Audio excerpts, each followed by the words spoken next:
fomos criados perfeitos. Até que Satanás enganou nossos pais. E eles resolveram desobedecer a Deus, gerando toda a dor do pecado, estragando os desejos do nosso coração e enraizando em nós a desobediência contra Deus e a maldade contra o nosso próximo. Nos tornamos maus, criamos nossos próprios deuses, adoramos a nós mesmos. Mas havia uma promessa: o descendente, o filho da mulher, derrotaria Satanás e pisaria sua cabeça. Foi então que, milhares de anos depois, numa cidade da Galileia, um anjo vem trazendo uma boa notícia a uma mulher: o Salvador viria. E então, em uma pequena cidade de Judá, ele encarnou. E ele sabia sua missão: levar-nos de volta ao paraíso de Deus. Foi então que ele começou a anunciar que ele venceria. Mas, para isso, ele sofreu, suportando sobre si a dor da ira do Pai, até que finalmente ele pôde gritar: Tetelestai. O sangue derramado ecoou até nós, quebrando nossos deuses, restaurando o nosso relacionamento com o Pai. E então, ele venceu a morte, quitando a nossa dívida, dando-nos uma nova vida com Ele, restaurando nosso coração à obediência plena a Deus, derrotando Satanás e nos dando vida eterna. Tudo isso porque está consumado.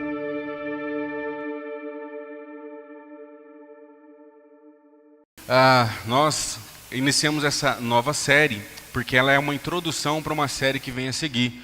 Uma série falando sobre os ídolos do nosso coração. E a partir do Evangelho é que os ídolos se desmontam.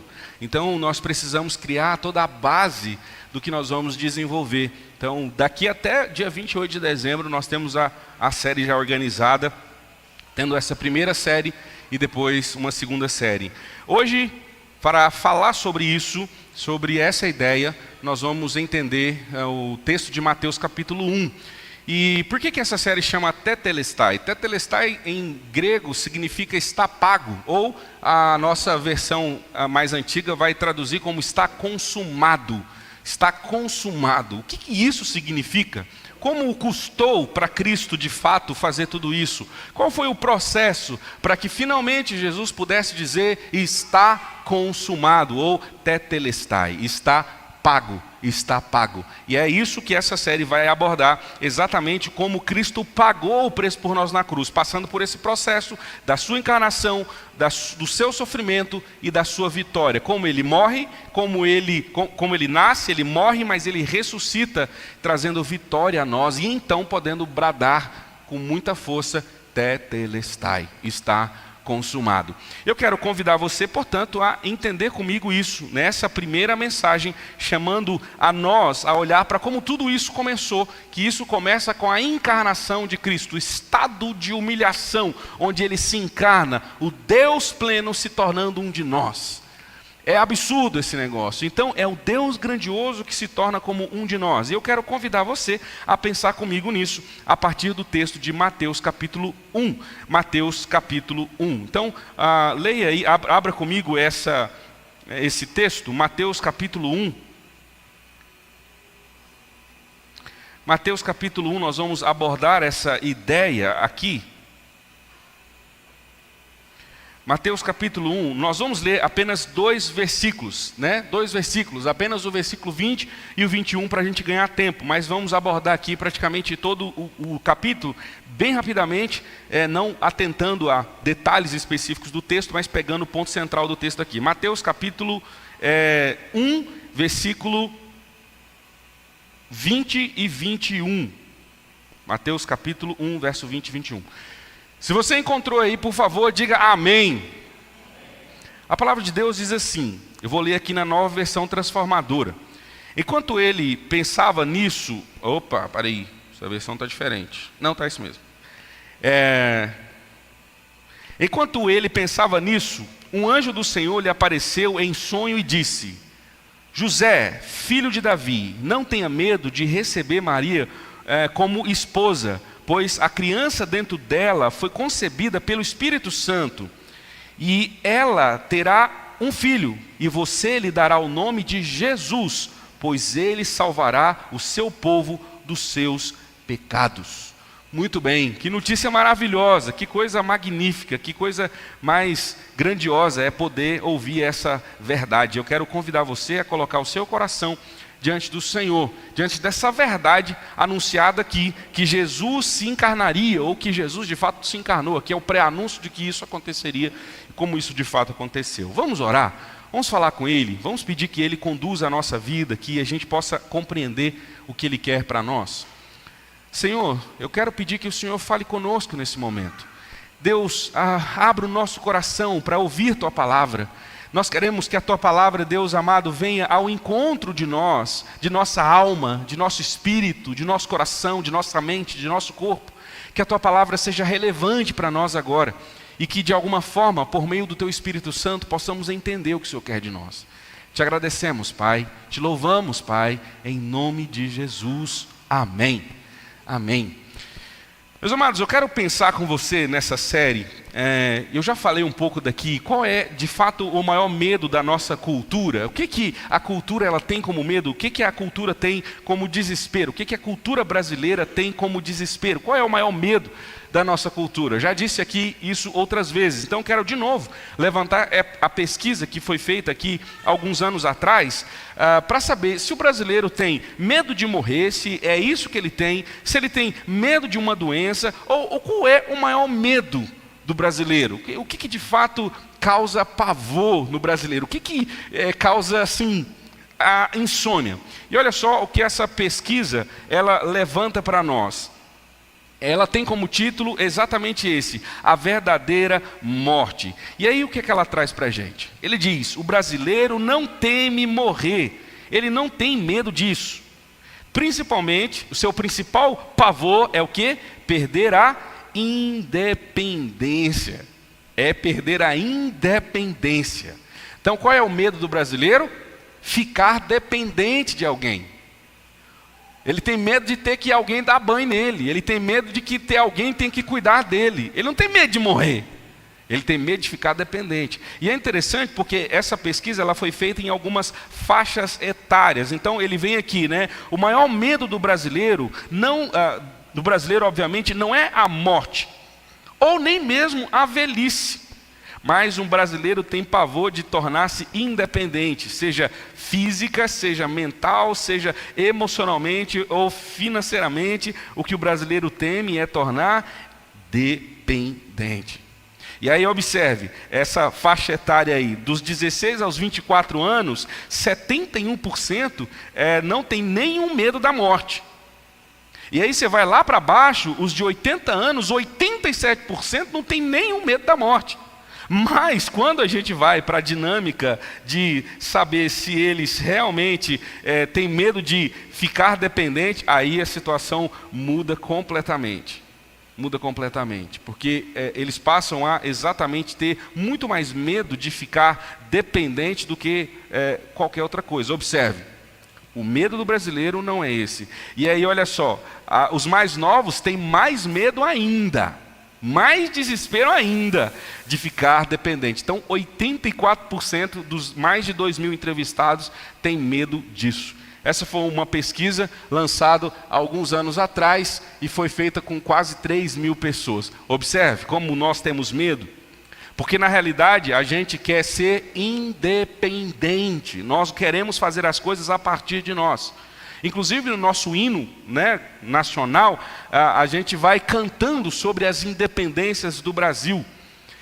E conta-nos a história de que o grande grito, o grito histórico de liberdade foi independência ou morte. Ainda que não tenha sido ali especificamente, mas colocamos esse desequilibrado na história do Brasil.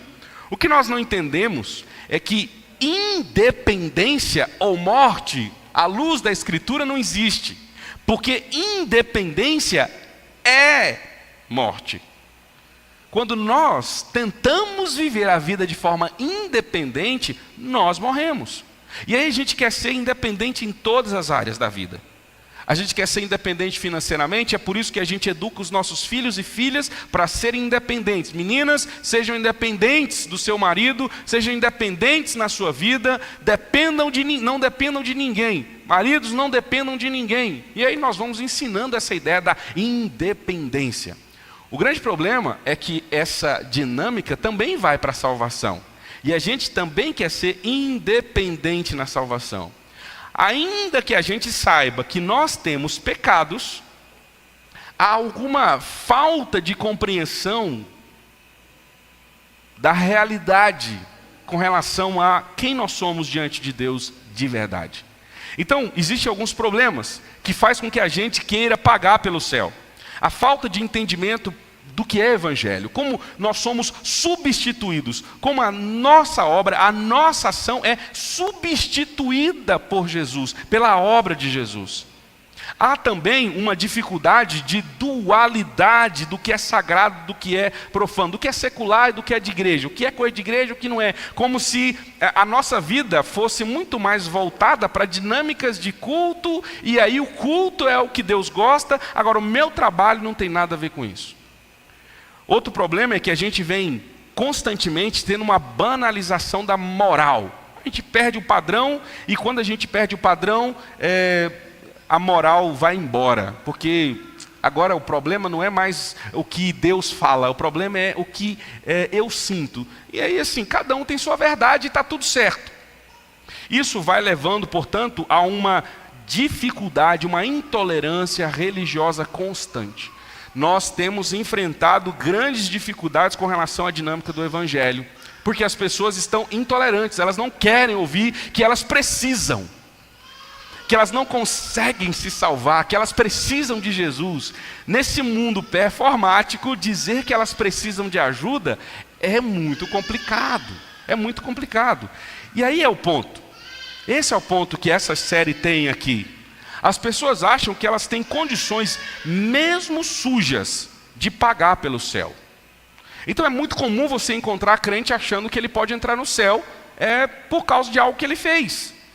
Eu fiz algo, ou então você vai encontrar algum cristão dizer assim, não, mas eu estou mantendo. Ou então alguém vai dizer, mas ninguém pode ter certeza da salvação. E quando ele diz isso, o seu argumento parte do pressuposto de que quem paga a salvação somos nós. Então, uma vez que somos nós quem paga a nossa salvação, como é que eu posso ter certeza que eu estou salvo ou não? A gente quer pagar pelo céu, mas nós nos esquecemos que na realidade o preço já foi pago. Quem iria pagar pelo céu já pagou, e é Jesus. E a gente precisa ser lembrado disso, porque quando nós esquecemos de que Jesus é quem paga pelo céu por nós, nós temos uma vida muito complicada aqui. Nós nos tornamos intolerantes, nos tornamos pessoas que deixam de aplicar a graça de Deus em nós e nos outros. Então por isso é importante pensarmos nessa dinâmica de que o que tinha que ser feito foi feito.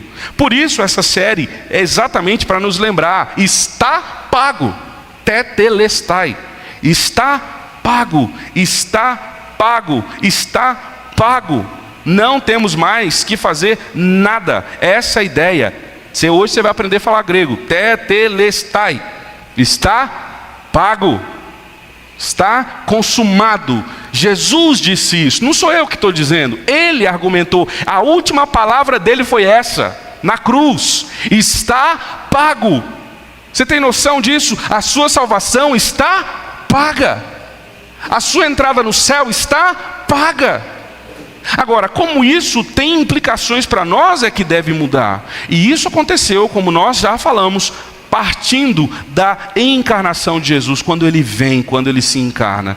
E a encarnação dele tem 3 coisas que eu quero chamar a sua atenção aqui. Por que Jesus teve que se encarnar? Por que ele não pagou de outra forma? Por que tinha que ser do jeito que foi?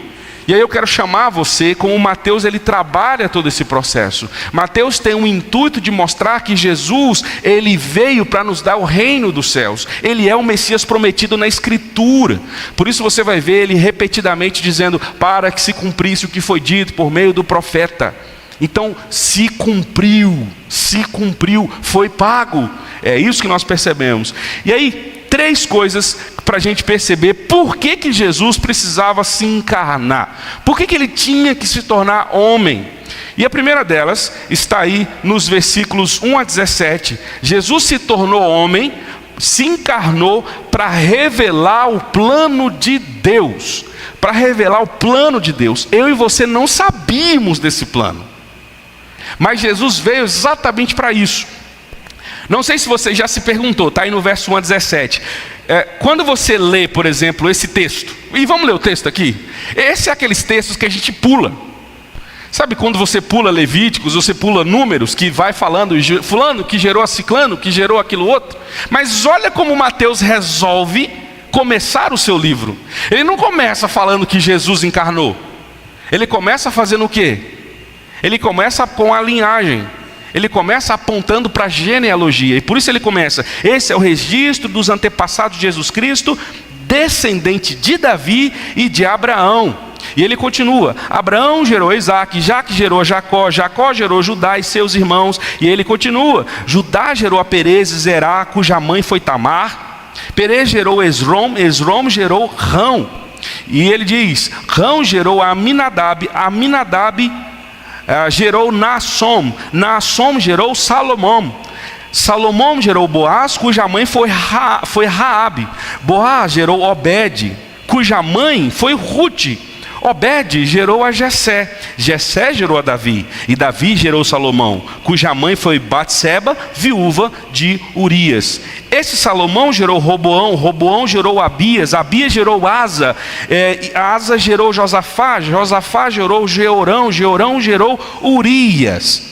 Urias gerou Jotão, Jotão gerou Acas, Acas gerou Ezequias, Ezequias gerou Manassés, Manassés gerou Amon, Amon gerou Josias, Josias gerou Joaquim e seus irmãos, nascidos no tempo do exílio na Babilônia. Então aqui ele já está dizendo o que está acontecendo. Depois do exílio na Babilônia, Joaquim gerou Salatiel, Salatiel gerou Zorobabel, Zorobabel gerou Abiúde, Abiúde gerou Eliaquim, Eliaquim gerou Azor, Azor gerou Sadoc, Sadoc gerou Aquim, Aquim gerou Eliúde, Eliúde gerou Eleazar, Eleazar gerou Matã, Matã gerou Jacó, Jacó gerou José. Esse Jacó aqui não é o Jacó, pai de José lá não, tá? Esse é o Jacó, pai de José, marido de Maria. Coincidentemente, o Jacó, avô de Jesus, né? Também tinha o mesmo nome do Jacó, que era pai de José, lá que tinha os 12 irmãos que foi para o Egito. Então não é o mesmo Jacó. Então quando você lê aqui, Jacó gerou José, não é o Jacó, lá o Jacózinho, irmão do Esaú. É o Jacó, pai do José, pai de Jesus. E ele diz, ele é marido de Maria. Maria deu à luz a Jesus, que é chamado o Cristo. E aí então ele explica aqui algo interessante. Ele diz, portanto, são 14 gerações de Abraão até Davi, 14 de Davi até o exílio da Babilônia, e 14 do exílio na Babilônia até Cristo. Por que ele começa com isso? Já se perguntou por que Mateus começa com essa ideia? Por que ele não começa com o capítulo 2? Por que ele começa no capítulo 1, falando sobre a genealogia? Porque o que Mateus está fazendo aqui é mostrando e contando uma história do passado. Ele está mostrando como havia um plano, como havia um processo, um projeto. Esse plano, e eu quero que você preste atenção nisso aqui, é o chamado plano da redenção, o plano da salvação que nós não conhecíamos. Mas quando Deus dá execução a esse plano, através do homem, que é Adão, Lucas, você vai ver que Lucas faz uma genealogia ao inversa, até chegar em Adão. Ele pega de Jesus até Adão, mostrando a genealogia inversa, também com a mesma premissa aqui. Ele vai mostrar exatamente isso para nós. Quando tudo começa em Adão, então a gente tem o seguinte: fulano que gerou ciclano, tal. Gente, sabe o que é cada coisa dessa aí? O que cada coisa dessa significa? O que, quando homens vão sendo levantados na história, como Abraão, por exemplo, são 14 gerações até Abraão. Depois ele vai gerando, e fulano que gerou ciclano, até chegar Davi de novo, mais 14. Depois vem mais e mais pessoas, até finalmente chegar Jesus Cristo. Tudo isso estava contando uma história.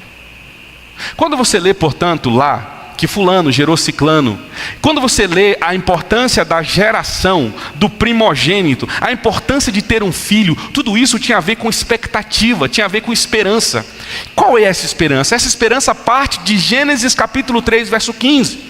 O que nós temos em Gênesis capítulo 3, verso 15? E no vídeo de introdução você viu isso aí.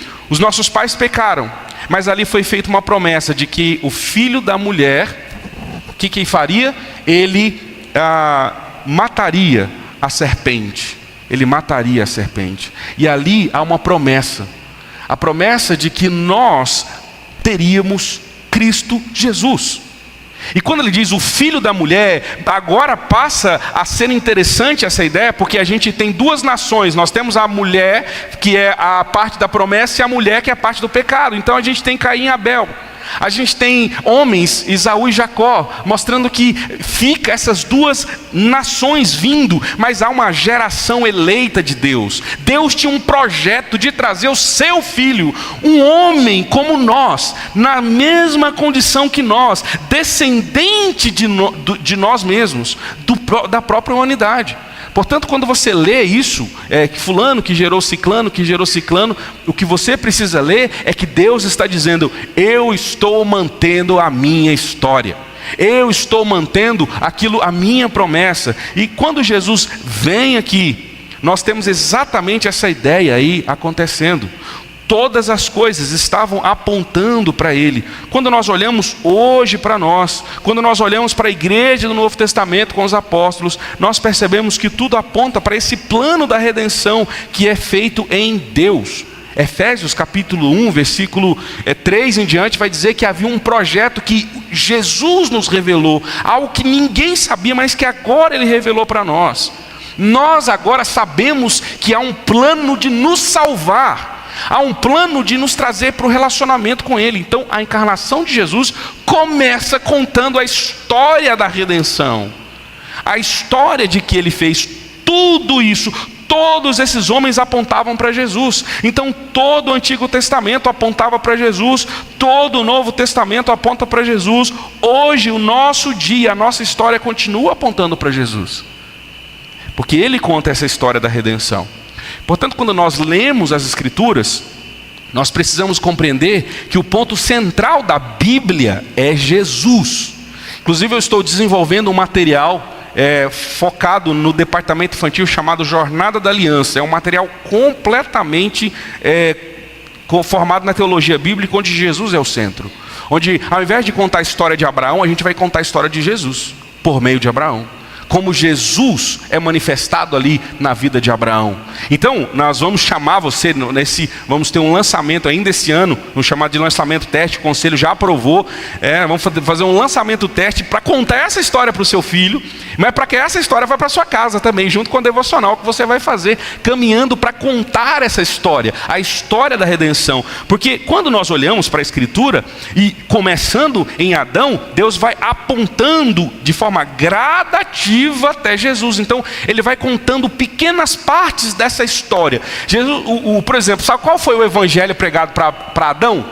O filho da serpente ferirá seu calcanhar, e você ferirá a cabeça, e o filho e o descendente ferirá. Essa é o evangelho. Só que aí, gradativamente, Deus vai contando a história da redenção. Gradativamente, nós temos uma aliança que é feita com Noé, nós temos uma ratificação dessas alianças constantemente. É uma aliança só que ela é constantemente dada. Moisés aponta para o Senhor Jesus, que é a lei de Deus. Davi aponta, tudo aponta para ele. Então quando a gente conta, por exemplo, essa história, a história de Abraão, nós estamos apontando para onde? Para Jesus. Quando você, portanto, olha para essa lista aqui de nomes, o que ela conta? Ela conta que havia um plano. Ela conta que havia um plano. Que não estava solto. Que não foi assim, perdido. que Jesus não veio na história aleatoriamente, que Jesus não deixou a sua vida solta. Havia um plano. Havia um plano. Esse plano foi estabelecido conforme Efésios capítulo 1, quando? Antes da fundação do mundo. Antes da fundação do mundo, Deus já tinha decidido nos salvar. Deus já tinha decidido representar quem Ele é, mostrando sua graça e sua ira ao mesmo tempo em nós. E aí nós temos essa primeira coisa de por que Jesus se encarnou. Ele se encarna, portanto, para mostrar esse plano. Mas Ele não só fez isso. Ele não só encarnou para mostrar que está um plano, mas Ele encarnou para dizer que Ele é o plano. E portanto a segunda coisa é que Ele se encarnou exatamente para isso, para nos salvar dos pecados. Ele não veio dizer, ok, vocês viram que tem um plano aí?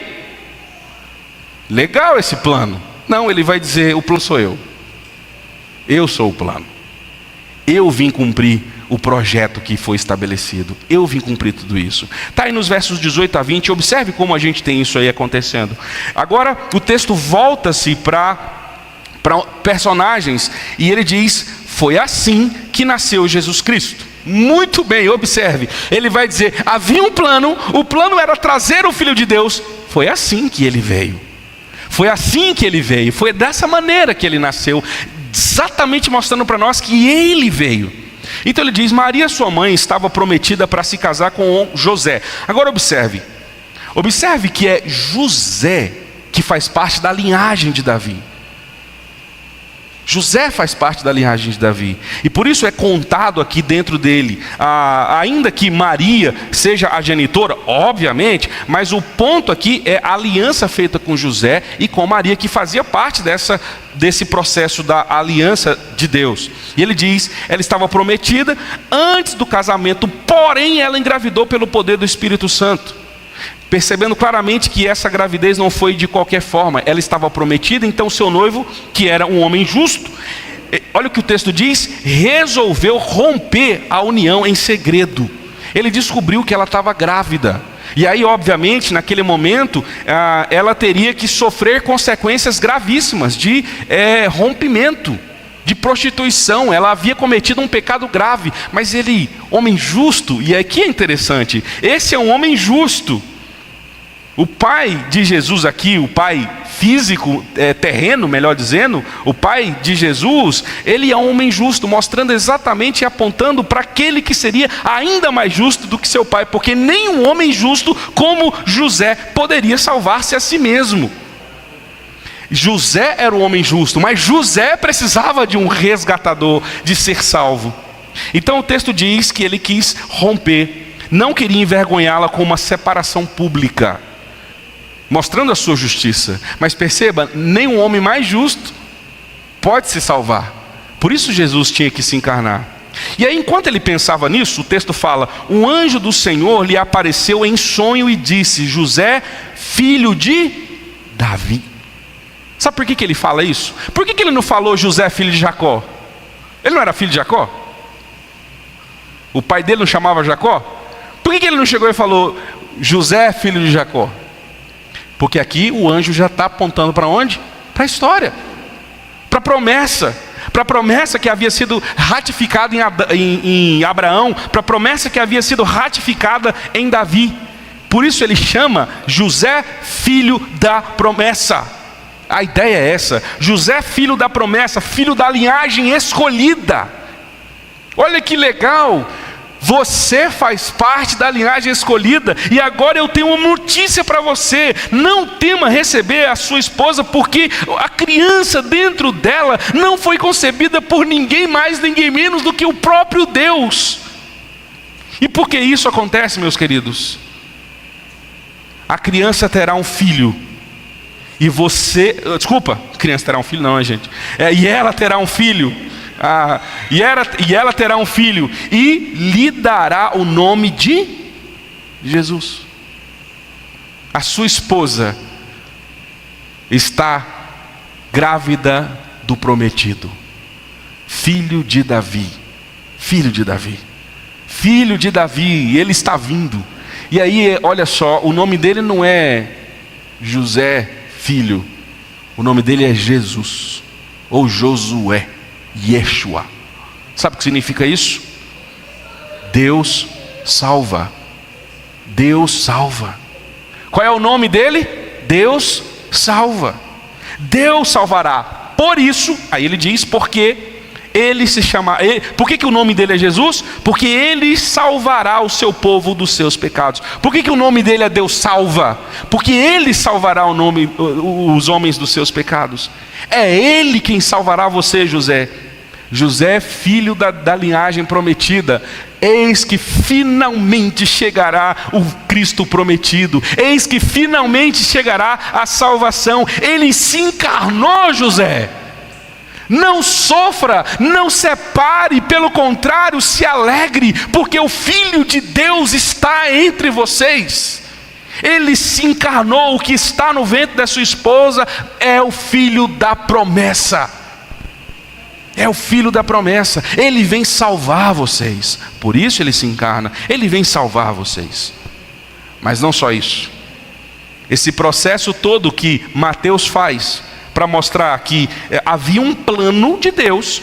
Esse plano estava feito em Jesus, mas esse plano estava falado, colocado pela Escritura. Por isso, ao encarnar Jesus em terceiro lugar, além de nos salvar ou apontar para a nossa salvação, o que ele vai fazer, né? Jesus, ele se encarna para cumprir a palavra de Deus. Versículos 22 a 25. Então, meus irmãos, olha para como Mateus aponta. Tudo isso o quê? O fato de Jesus ter nascido de uma virgem, o fato de Jesus ter nascido como nasceu, encarnado como encarnou, tudo isso aconteceu para cumprir o que o profeta tinha dito o que o Senhor tinha dito por meio do profeta. Ele está apontando para a ideia de que a palavra de Deus dita é a palavra de Deus cumprida. Ele havia prometido e ele vai cumprir o que ele prometeu. E qual é a promessa? O que Deus disse lá no Antigo Testamento? Vejam, a virgem ficará grávida, ela dará à luz a um filho e chamarão o seu nome de Emanuel, o que significa Deus conosco. Essa é a maior e melhor notícia do mundo. O que Mateus está escrevendo agora é: Deus estava distante, nós éramos inimigos de Deus, nós tínhamos pecado, nós falhamos, nós erramos, nós não tínhamos condições. Agora, portanto, Deus está entre nós. Deus está entre nós. Deus habita no nosso meio. Ele está conosco. É o Deus emanado, relacionado. Isso tem muitas implicações. Muitas implicações. A primeira implicação é que se Deus se fez humano, Ele não só conhece porque fez você, Ele conhece você vivendo a sua história, sofrendo a sua dor, sabendo da sua angústia. Deus não amou você a partir de um processo perfeito seu, mas Ele amou você por causa dEle. Sendo você quem é, do jeito que é, com seus problemas, Deus resolveu nos amar dessa forma. Ele resolveu habitar entre nós. Ele é o Deus conosco. Olha que maravilha isso tudo. Por isso o texto disse: quando José acordou, fez o que o anjo do Senhor lhe havia ordenado e recebeu Maria como sua esposa. No entanto, não teve relações com ela até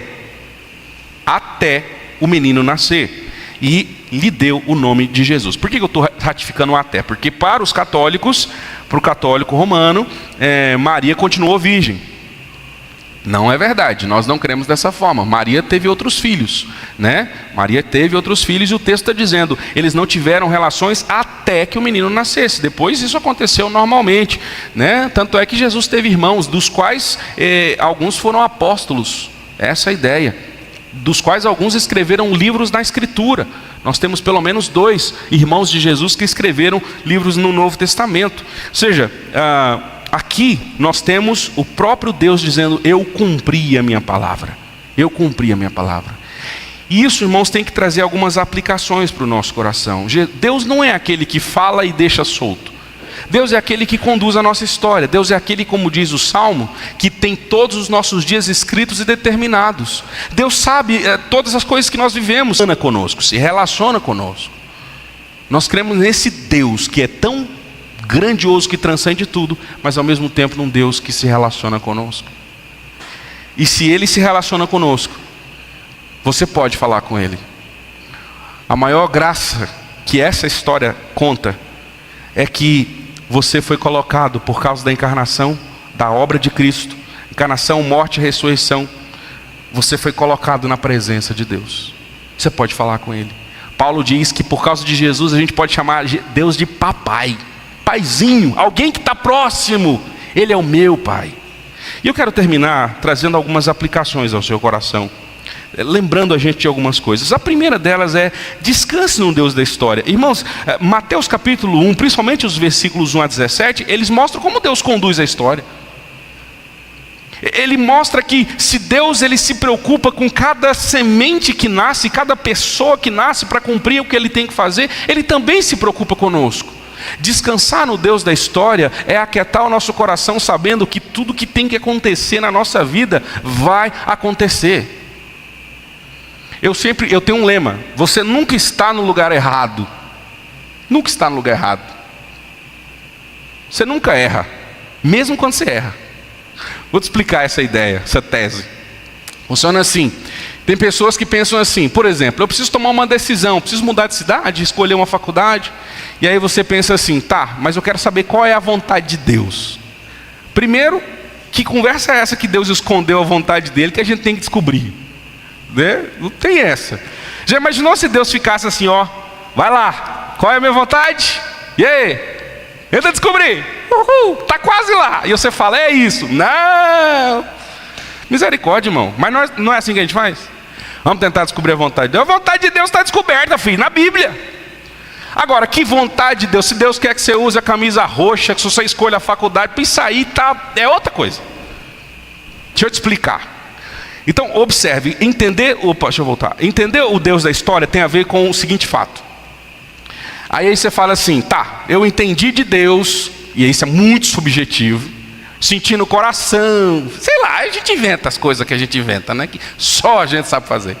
Aí a gente inventa e fala: senti que é de Deus para eu escolher essa cidade ou esse emprego. Beleza? Beleza. Aí você vai para o emprego que você sentiu de Deus que era para ir, porque na sua visão teve respostas de Deus de todo lado. Você vai lá, irmão, e o troço é horrível. Bagunçou tudo. Você foi para o emprego, você saiu do emprego que você estava em paz, aí o seu emprego novo é uma tormenta, é uma cansada, é um chefe chato. Você fala: eu acho que não era da vontade de Deus para eu estar aqui. Errei. Acho que eu não escutei, acho que eu temei com Deus. Você está exatamente onde você tinha que estar. Sabe por quê? Se você escolheu errado, se você não prestou atenção nas coisas, é porque você ainda precisava crescer em alguma coisa. E Deus tinha que moer você, tinha que tratar você. Deus tinha que passar você no moinho de novo. Então está tudo certo, não é que você escolheu errado não. É que você tinha que estar lá. Agora é a hora da aprovação de novo. Senhor, tem misericórdia, eu não vou querer mais escolher os trens só com os benefícios assim, eu quero pensar mais, beleza, você cresceu, olha que maravilha.